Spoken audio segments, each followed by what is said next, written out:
another week of Eye of the Storm, a Guelph Storm podcast with myself, Ryan Drury, the voice of your Guelph Storm on Rogers TV, and very pleased to be joined by another member of the Guelph Storm front office. Now, I'm going to read your title, Lisa Della Mattia, but, we just refer to you on the Rogers crew as similar to Lindsay Newby back in the day as Miss Everything. Your official title is Coordinator of Public Relations and Social Media, but I think you kind of handle a little bit more than that. Tell us a little bit about your title, Lisa, and kind of what you do with the team, because it's kind of all over the place. Yeah, I feel like I definitely have my hands in a lot. Maybe the guys think it's because I'm up in their business. But yeah, formally coordinator public relations and social media. So I look after a lot of different things and I think wear a lot of different hats. Of course, like honestly, so many of us in our front office and probably around front offices around the league. But I would say some big responsibilities are, of course, social media, working closely with our graphic designer, Hunter. So that's posting from TikTok to Instagram to game night content, league content that has to get out there, sponsored content, are kind of just for fun stuff.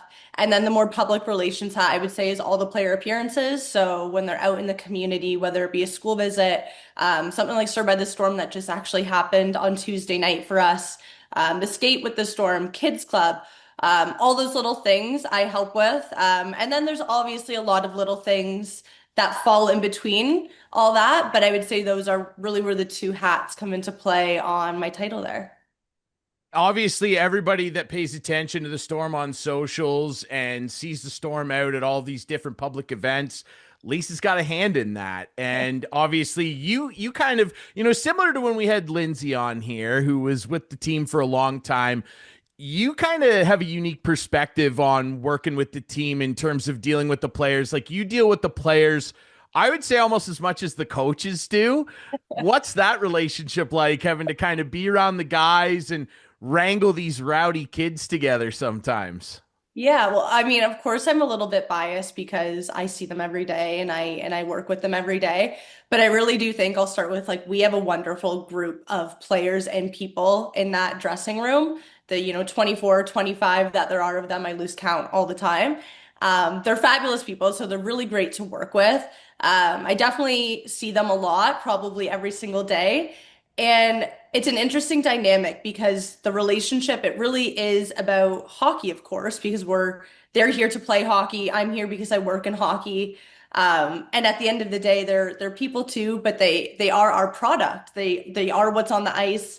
And so there's a lot of give and take in that relationship because while some of the stuff that they do with me is absolutely required of them and falls under the job of an Ontario Hockey League player, a lot of it is kind of that give and take and, keeping them happy, having that good rapport so that they do want to do these things when I say, hey, can you guys dance on camera for me? So that they are more likely to do it. So I would say the relationship, honestly, it really feels like having a group of little brothers. Like they absolutely know how to push my buttons, and I can certainly push some of theirs sometimes for sure. But it's an interesting relationship because it is about fun, and you try to keep it light, especially during those skids on the ice. You want to keep things light, and some people might think the last thing they want to do is go into the community, but I think that's what rallies them is when they go in the community and they have, a young kid talking to them or idolizing them. I think it grounds them. It reminds them why they're there. It reminds them that they're so much bigger than the game. Um, so it's trying to push them out there even during those hard moments. And they see me on my bad days. I see them on some of their bad days, and we work together to keep pushing. I have a hard time believing that Lisa Della Mattia has bad days, but I do want to ask too. And I mean, hey, let's keep in mind you also pressure them. I don't know that there's much pressure required to get them to come on this podcast. So Some of myself them and the it's to fans, sell, for sure. yeah, Some it's to it's sell. Or some they're of like, them. It's well, not. I'm busy tonight. I'm like, are you? Are you? Let's do this half-hour podcast and let's get this content out there. And what they don't even realize, especially for people like Simon and Misha who were recently on the podcast, is it's so big for them. They don't often get pulled for the interviews, post game, or during the games, but whether that be home or away. And so having them out there showcasing the fact that one, they can speak English and they have a good grasp of it. it helps them in a lot of different conversations. So it's so much bigger than the podcast too, when it's, maybe forcing them out there. It's getting them used to speaking to people that they don't typically speak to in English, and that can help them in terms of talking to NHL teams for their future. It's really a building block. And so whether they might think I'm forcing them, I'm like, it's really important. You'll maybe see it one day. Just get out there. At the very least, I think their families enjoy it. And yeah, I mean, if you haven't seen it, Misha Hapanenko and Simon Belahorski were on here recently, and I thought it was really cool of them to come on here. It's not easy to come on here when English is your second language, and it can be intimidating. I thought those two young men did a really fine job, and it's a pleasure to talk to all these guys on the show. But today we're talking about you, and I know this is going to be a popular episode. Okay, I know that amongst the fellas, they're really looking forward to this, and I thought it would be a good opportunity, like we do with the players, to kind of delve into your history, not only in the game, but kind of how you got here to running the show for the Guelph Storm. So take us back to when you were a kid, kind of falling in love with sports. Where's home for you? Obviously, you're settled in Guelph now, but where's home, and how'd you kind of get involved in the game? Yeah, so home is Brampton, so obviously not too far, about an hour out of Guelph. And I actually never played hockey. I don't think I've put on skates since I was maybe 7, and that might be pushing it. I grew up in competitive dance, but I had an older brother who played hockey, so I was familiar with the game really early on, and was probably a rink rat in my own regards, doing, cartwheels, waiting for my brother's game to finish. And so I didn't really think about working in sport until undergrad. I did my undergrad at the University of Guelph, where, I studied political science, something obviously not in sport, not even like a business management degree. And I worked part-time in athletics with the university. So working all the sports, not just hockey there. And I think through seeing sport in a different lens, seeing the behind the scenes and just having a greater understanding, and that's through the good and the bad, it really drew me in. And I think in undergrad, a lot of the time you might go in with a set mindset, like this is what I want to do, or this is what I'm going to study. And you find your different communities. And, a university campus is a big community, but there's other sub communities within there. And I think I've really found my community working in sport. And that pushed me to do a master's degree in sports administration, just to kind of keep learning and expanding upon that. And obviously, I knew if I wanted to dive into sport as a career, I had to have some kind of education base that would follow suit. So through that, I had to do an internship for my master's, and that brought me to the Guelph Storm. And I still remember that late August interview. It was the 21-22 season was when I interned. I remember walking to the boardroom. Lindsay Newby actually interviewed me. So the first year I was her intern. And through a staffing change, I got a greater opportunity in terms of the social media aspect that honestly wasn't even in my mind as something I was going to do. It's something I had really no background in other than my own Instagram account. And it clicked and it worked and kind of grew from there. And then obviously, I saw at the end of it the chance for a full-time role, and I was fortunate enough to come on board. So I've been here since. It's now year 4, season 5, I think. So been here for a little while now, and I just kept growing in that aspect and growing a different appreciation for the game and for the players, honestly. They are so much more than the 2.5 hour games that a lot of people see. And that's where I really grew passionate is supporting them. And I know people might read the title and think, social media, what might that have to do with supporting them? But there are a lot of different intricacies along the way.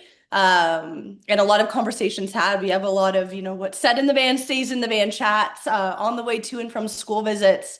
And those conversations and different things that happen day by day are really what I think helps to continue to build them up. And that's why I'm here.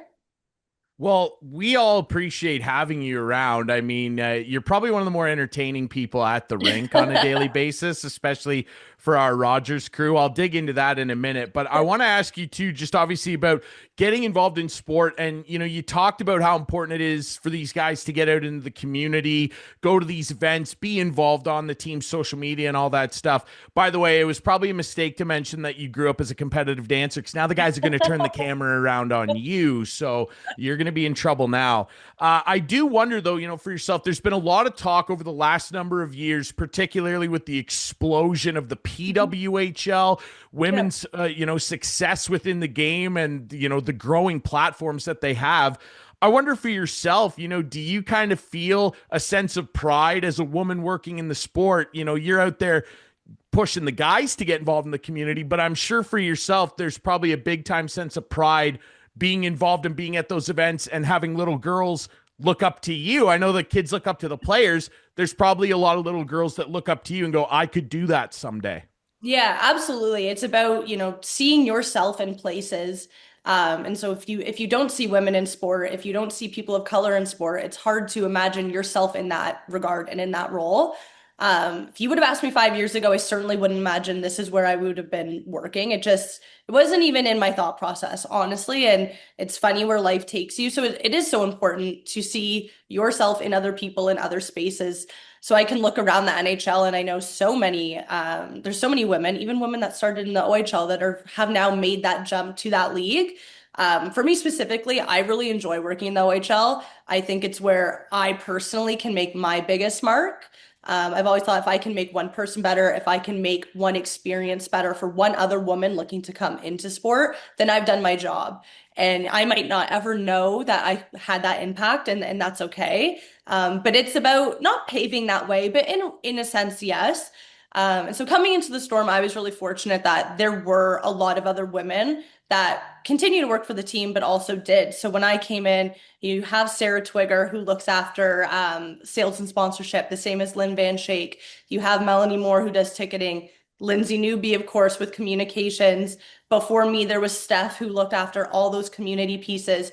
So for the Storm organization specifically, there have been a lot of really important female pillars within that organization who helped build things from the ground up. I know Sarah Twigger built our school visit program and has all these wonderful contacts and built that Anthem program. And, Lindsay Newby, I remember during the transition, we changed the Instagram account from her email to my work email. And it was all these people and all these steps, and it goes so far beyond just what we see. It's about building the relationships with other people. So my relationship with George was able to grow because of Lindsay's relationship with George, and they laid the groundwork for what I'm fortunate to come into and inherit in a sense. And those opportunities are certainly about what you make of it. I can't just piggyback and ride on Lindsay's coattails. I have to do things in my own regard. But I certainly had a foot go a little bit further than maybe when she started because of what she did. I would certainly agree. And I mean, if you haven't seen the episode where we talked to Lindsay Newby, the longtime communications coordinator for the Storm, go back and watch that. That was around Christmas time. And she gave a lot of great insight into just being around the team. And I want to ask you a bit about her. And you brought up Steph Karate, of course, who was in a similar role to you. And of course, is now doing great things with the GTHL, continues to help Garrett McFadden, former Storm captain, run McFadden's movement. We're all there at the golf tournament every year. You guys are kind of a power trio and have become really, really tight friends. You guys have a really special relationship. You talk about relationships and how important they are in this Yeah. game. Those are two pretty big ones for yourself. Absolutely. I mean, Lindsay, Steph, and I might call ourselves the Bermuda Triangle. Sometimes, it's where information comes and goes, things get lost. But they're definitely two absolute wonderful people.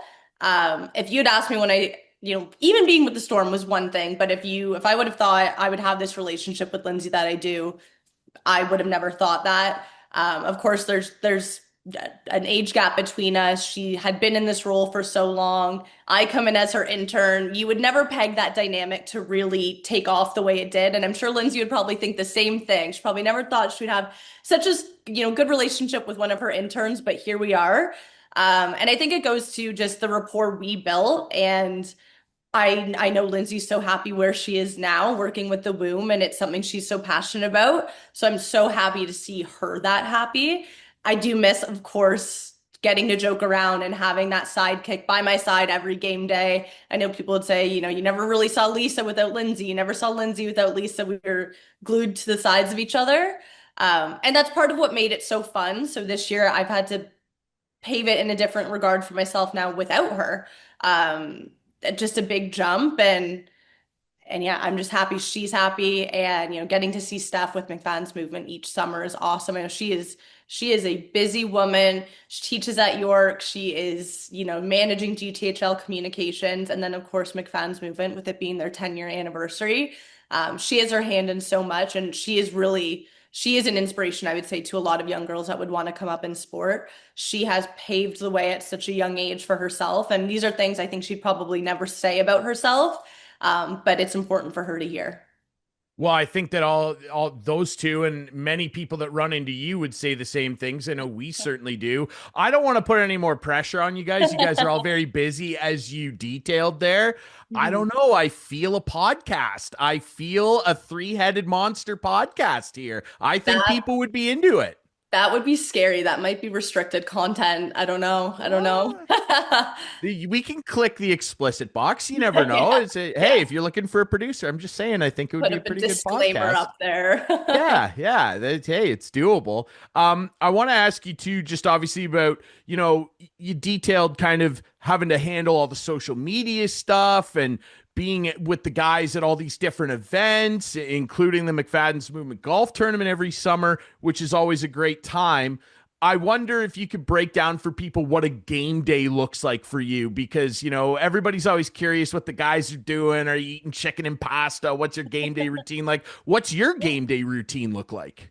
Yeah, so game days for me, there is a good chunk of what a game day looks like for me that's really set at the start of the season, with a big piece being the media room. So feeding our wonderful Rogers broadcasters, feeding the visiting team, feeding scouts, other members of media, as well as representatives from the home team. So getting those meals in place, organizing the media room weapon as she is, Brenda, making sure everything's good to go there. And then game by game, I handle our media kit. So that's pulling all that information in the morning, getting the communication up on the website. That also happens at the start of the week. If it's a sponsored game, if there's fan activations, if there's a skate with the storm like there was on Family Day, those little pieces. So some is organized obviously ahead of time. On a game day, a big ticket would be media kits, getting certain social media posts out there, making sure, we have the scouts table covered, like I said, the media room covered, and then managing the press box. So press box seating arrangement, making sure everyone's behaving up there. Knock on wood, everyone has been this year, which is awesome.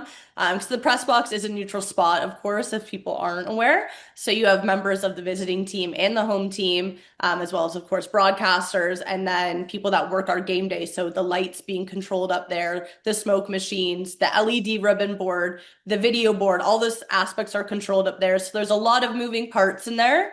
Obviously, the nature of the game can get heated, and you never want to see any of the professionals working up there get heated.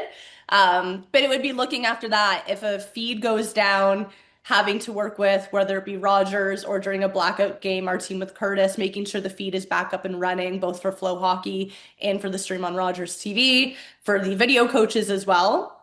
And then I pull the players for interviews. So in the first intermission, I get the visiting team member. In the second intermission, I get a home team member, and then facilitating some post-game interviews, as well as kids take over, or not kids take over, sorry, kids club activation sometimes. So junior reporter or the post-game pizza game. So different things like that. And then there's post-game media in terms of the website, updating that kind of content, making sure the visiting team gets some photos up, and all those little pieces. So I think people often see me on my phone and think maybe I'm doing nothing, but often I am doing something for that game.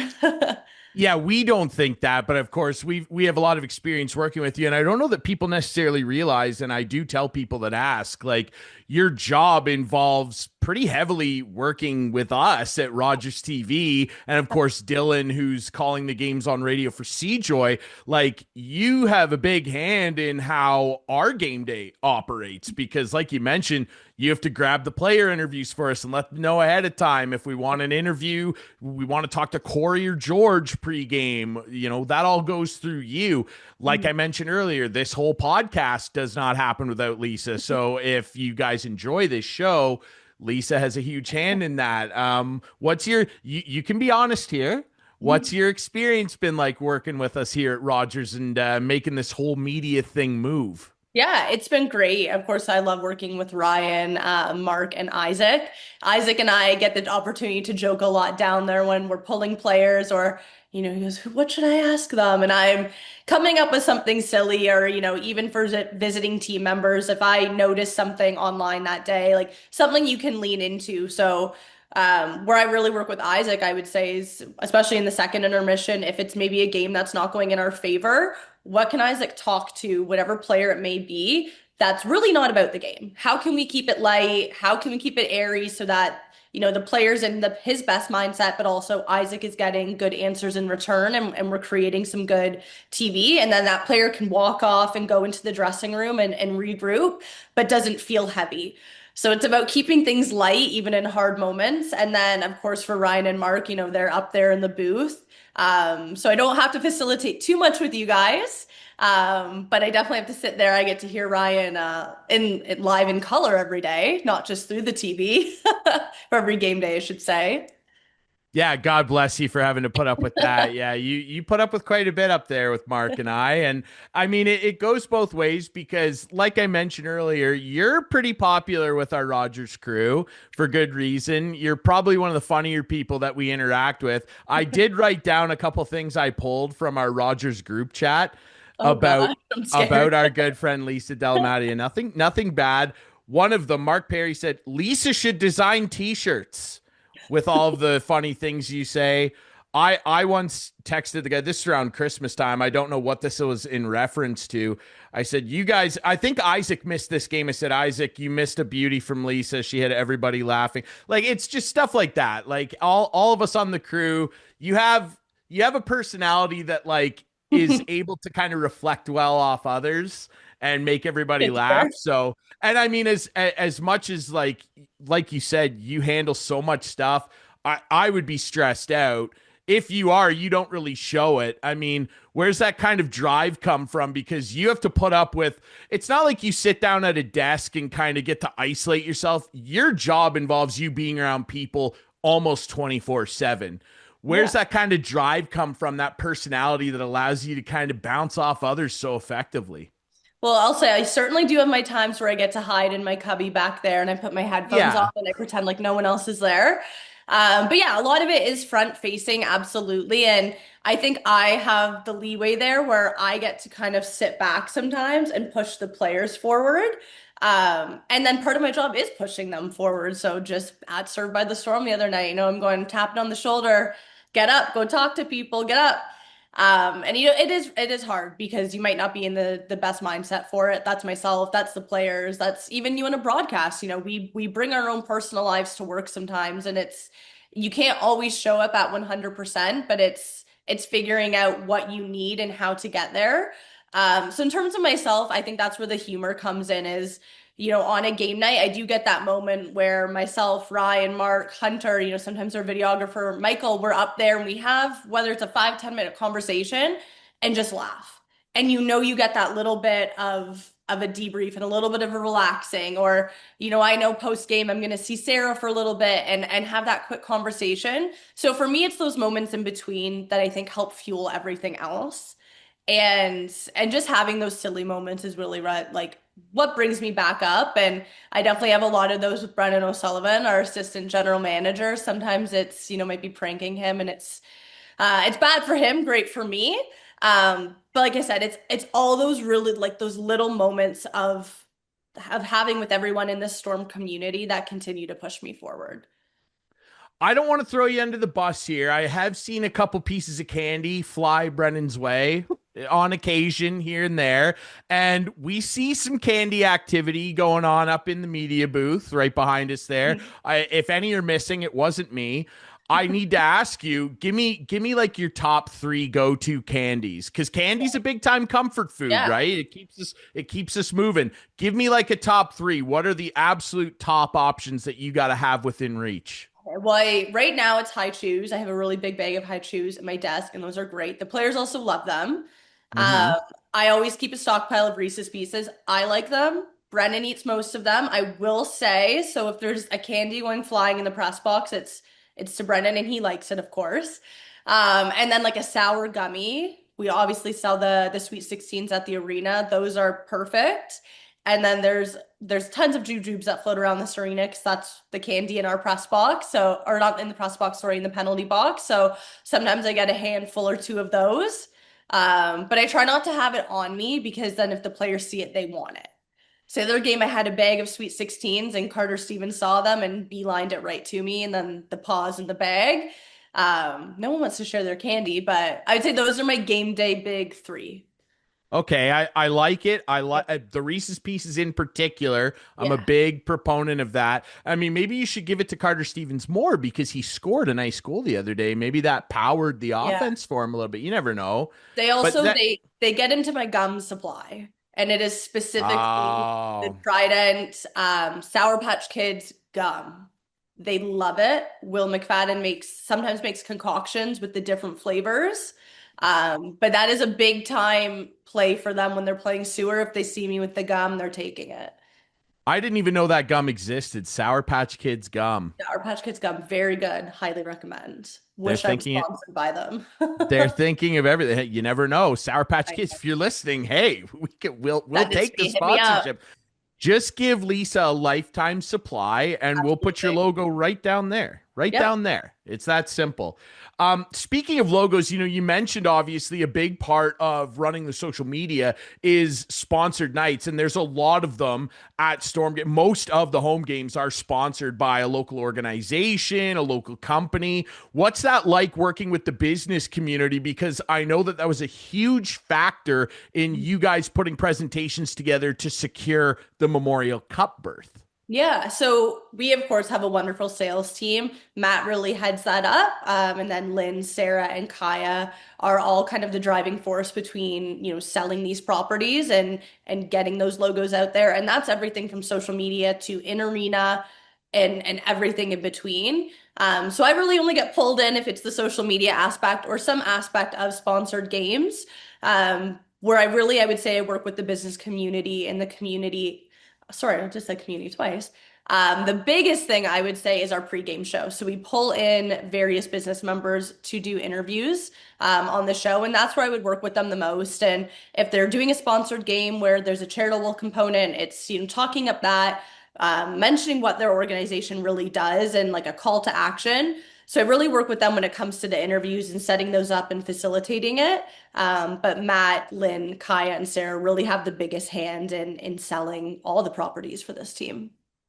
And by the way, that pregame show, that's the Guelph Stormfront, hosted by our own Isaac Carmichael and Larry Malott, legendary voice on the radio for many years. He's involved with it too, and you can watch that show before every Guelph Storm home game, okay? So tune in because Lisa's putting in hard work here. Tune into the show, all right? Yeah.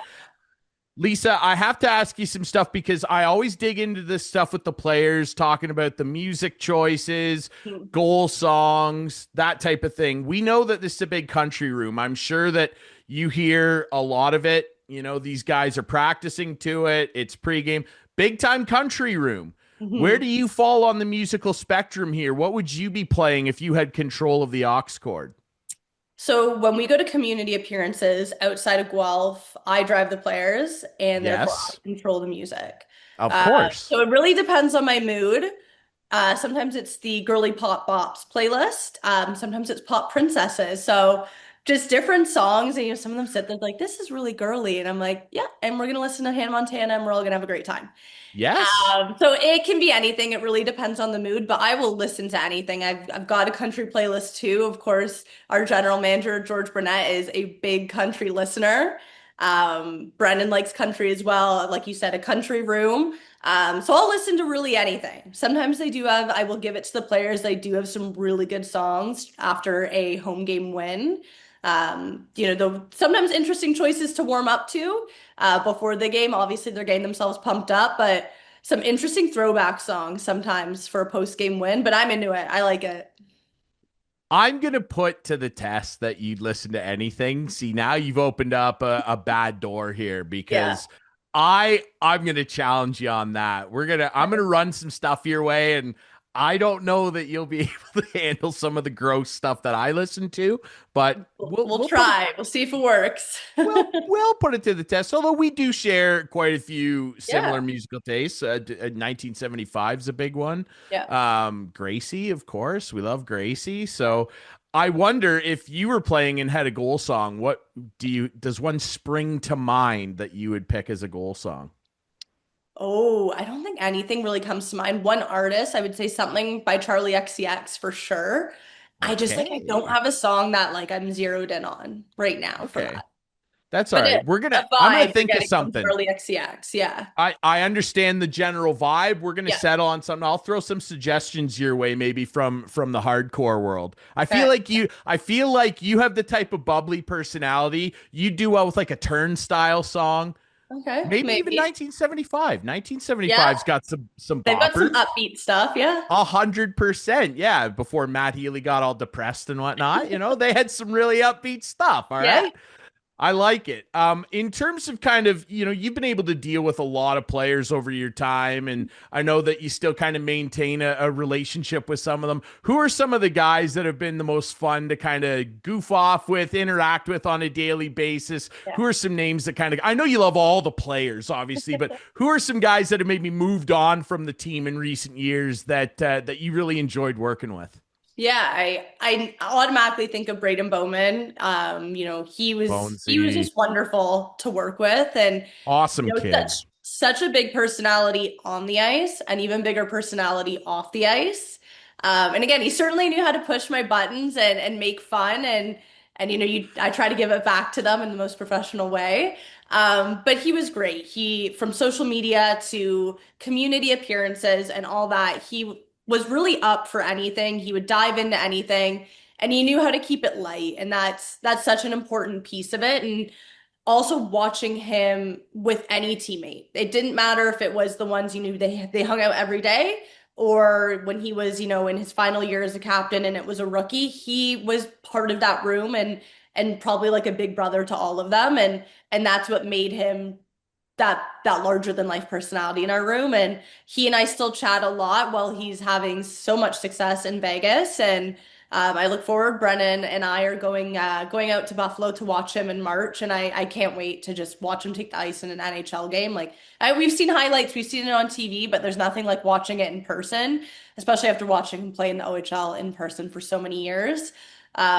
Jake Carabella, Michael Bushinger, those guys, they were all here, and it was really their first season when it was my first season. Same as like the Charlie Piquette. So I got to grow up a little bit with them. And it's funny, whereas when I first met Charlie, he was 15 years old and you knew he was 15 years old. Now he kind of feels my age. Like he really stepped into that maturity and so there's a lot of these guys that just that rapport was built and Guelph is family and I think Stephanie would have the same thing to say about players from her era. Lindsay would have so many different players to look back to, from her very first season where she I don't think it was Drew Doughty in her first season, but she worked with Doughty all the way to the Jake Carabellas and those players that we see on the ice today. And so it is a community, it is a family and we've had a lot of players say some wonderful things when their time has ended just about what it meant. One of them said, he's like, you always hear the saying, it takes a village, but he's like, Guelph was that village. And he's like, I see it now. And for us, those are just wonderful things to hear. And you hope all the players feel that. And I think there's a reason why so many players don't want to leave Guelph, whether that be, they're just aging out of the league or they're even taking that next step in their career, which is so exciting, but they have family here. And by family, of course, I mean the team, or if, they're being traded, like there's all these ways that, they graduate from our program. but they still come back to, the golf tournament year after year, or they still keep in touch with all these players, or, I'll get the occasional text message. And that's one of the most important pieces, is knowing that they're so comfortable to still want to come back. 100%. You see that. I mean, you bring up Bonesy, like he was at the early summer skates. Like it's just like that guy's an NHL player now. Like he doesn't have to do that stuff. He And was there he is. there Like Matt, Saturday in Brantford, like it's doing all that. unbelievable. Yeah. Unbelievable. Him and Potsy and Matt Poitras, like Bushy, all those guys. It's amazing to see how, connected they still are with Mhm. the team. And I guess I'd end there. You kind of touched on some of it, Lisa, but I always like to ask guys, like what's special about this franchise? What's special about being a player? What to you is so special about being a member of the Guelph Storm? I think it's exactly what I said, that family and that community aspect, when I work with the players, when I work with really any member of this organization, we're all pushing to the same goal, and we're all coming from a different space. So you're coming from your own life experiences, you're coming from the lens of your job. Of course, we understand high level what everyone's job is, but we don't understand the intricacies or often see the intricacies. We just see the end result of everyone's job. And so it's knowing we're all working to that same goal, and we're working to put on an amazing show. We're working to graduate some amazing players on the ice, both into their next step in hockey or into their next step in life, because you're preparing young people for the world. Um, and so watching all of that, being a part of all of that is my favorite part. I have like one specific, like it's my absolute favorite part of this job. And it's happened a few times now when, we've retired some jerseys up to the rafters, or different people come in to speak. And my favorite thing is watching the current players listen to what they're saying. So most recently it was watching both Dustin Brown speak to them in the dressing room and then speak to them out on the ice. And it's watching what is resonating with them. And it's different for all of them. And then of course some moments are similar for every single player. And I think that's the beauty of this league, is they're all here, they're all a similar age, they're all at a really similar part in their lives, but they all come from a different upbringing. And so they're going to have different things that resonate them, and it's my favorite part, is just it's watching them think and watching those moments in between the big moments. I love it. That's well said. I couldn't have said it better myself. Well, I'll say for myself and our entire Rogers crew, one of our favorite moments every week is getting to hang out with you up in the media booth. It's always a big highlight for us. You're a pleasure to work with, and everybody in the Guelph Storm community really appreciates everything you do, Lisa. Thanks so much for doing this, eh? Thank you very much for having me, Ryan. I know it took Remember, a little bit to everybody. get me here. Well, look, I wasn't going to say it. You said it, so it's fine. I think you did a fantastic job, and people are going to really, really love this episode. I don't think the guys can razz you too much for your performance here. No, I I was think nice you to did great. them. I was nice to Yes. them. They got it easy today. Yes, you did a fantastic job. And everybody, remember, you can find this podcast on all your favorite podcast apps, YouTube, and of course the team website. And if you want to come down and support the great work that the Guelph Storm and people like Lisa Della Mattia do, please do so. You can get tickets at the Sleeman Center box office and of course the Guelph Storm website. We will be back next week with more Eye of the Storm. Thanks, Ryan.